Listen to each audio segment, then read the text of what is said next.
Hey guys, I'm ShangoMango and I'm part of Team Tang. In this video you'll be seeing some gameplay from me on Laguna Alta using the AN94 without any sights whatsoever. Yeah, the reason why I did this video is because loads of people have been complaining about the AN94 iron sights, and yeah, they're pretty bad, as you can see from here. It's fucking terrible, I swear. It's pretty good at long range, I'd say, the AN94 iron sights, but short range are bloody useless. But I'll get a bit more on that later. The reason why I chose this particular video is not particularly that good, but we ended up from going from winning to losing pretty badly and then reversing it back to winning. So yeah, I thought it was pretty exciting gameplay, and we pretty much clutched it at the end by like 5 kills.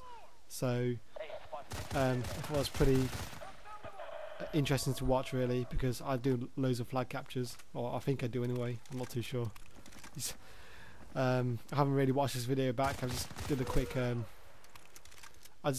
just doing this really quickly while I've got the time, really, because it's Friday night and I've just come back from university after a week's of hard work, and just getting some videos out of the way and done with.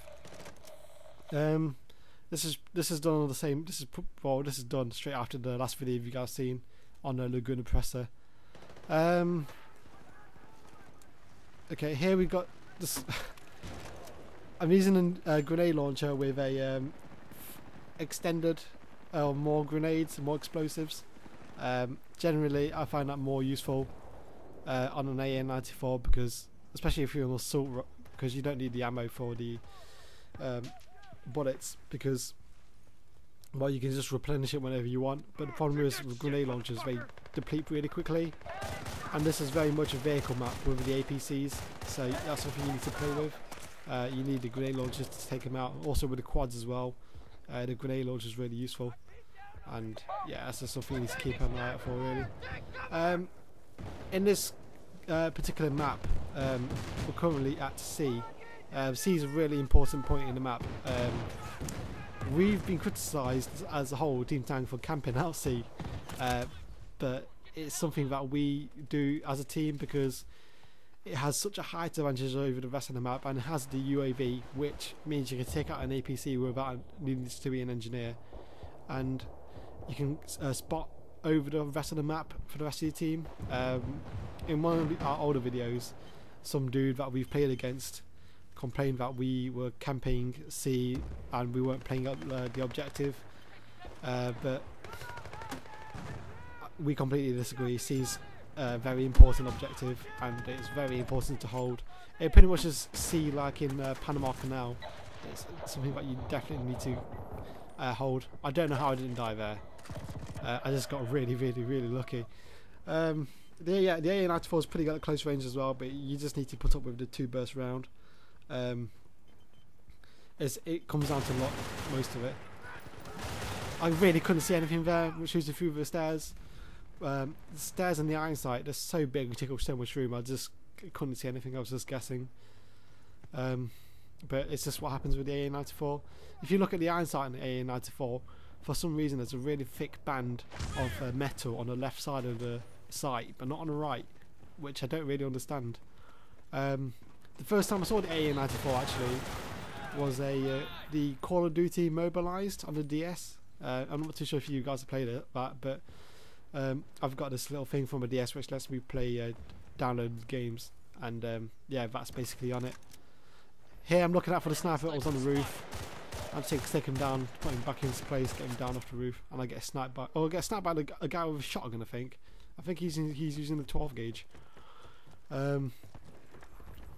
So yeah, I think the sniper gets killed by a guy using a Carl G. I think it might be this guy.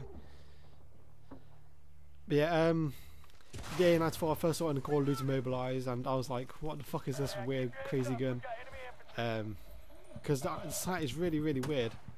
It's got those little 2 prongs at the top, and it's got the prong in the middle, and a really weird sight. But I'm not too sure if you guys played Bad Company 1 as well. Playing that before. Well, I completed it when I got it. I bought it for like £7 from my second-hand shop, but I decided to get out of the way while I had some spare time, and the AN94 in that game is completely full auto, which has surprised me really.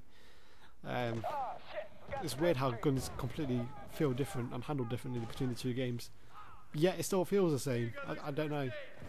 But Bad Company 1, someone asked me while I was playing which one I preferred. I can't remember who it was, sorry about this, but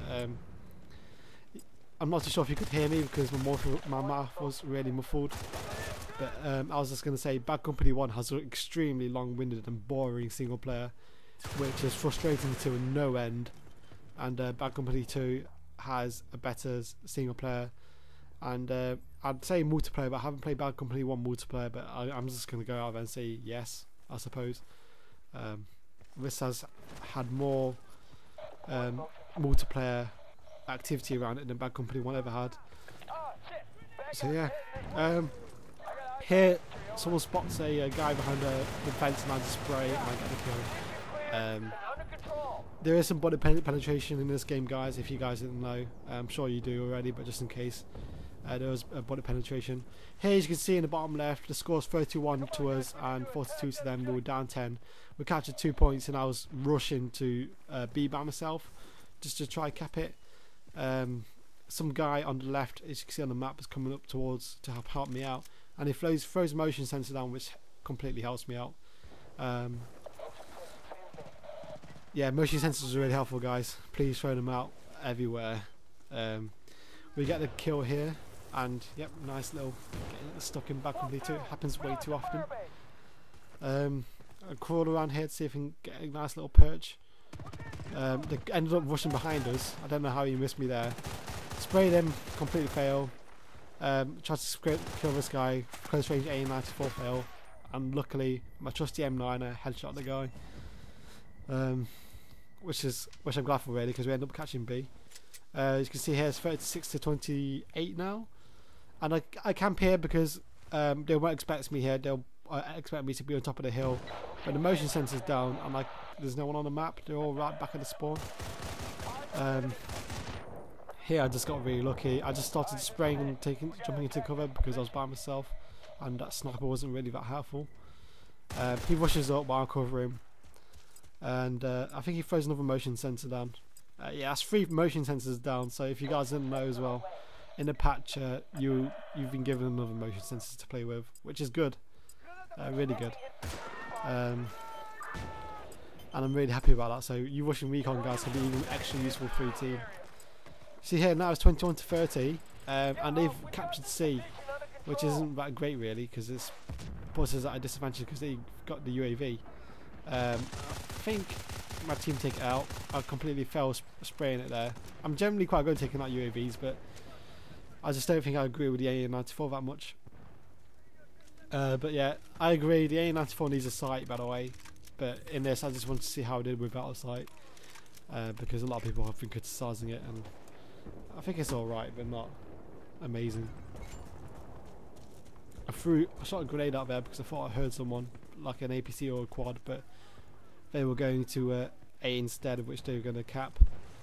I shoot a grenade. I think I see a guy here, a medic. He runs to the left and goes in here, takes out another guy on my team. M60 Pro, shoot him in the back. Hey babe. Also, I'm going towards their base now because I think I hit another quad, and the quad's actually going towards B, and I don't think it really helps them, and then again I get stuck again. Again, it happens way too often in this game. I think it's just the trees. There's been a couple of times where I can't actually move and just get stuck. Yeah, it's really annoying and frustrating. I spawn on the guy and then I go towards C to try to cap it, but here I start realising that our team's going to start winning because we've overtaken them by 1 ticket, and it's coming really close to the end of the game. I ended up using my grenades perk and just spamming the crap out of them, and just getting a few extra kills hopefully, but it doesn't really work because the grenades blow up before they land on the roof, and I don't think I throw far enough anyway. Here again I get stuck a bit. I tried to headshot the guy with a grenade launcher, but it didn't really gonna happen. It would have been cool if it did though. I knife out of frustration because it got stuck, but yeah, whatever. I'll go over to C, try to capture it for the hell of it because we just lost A.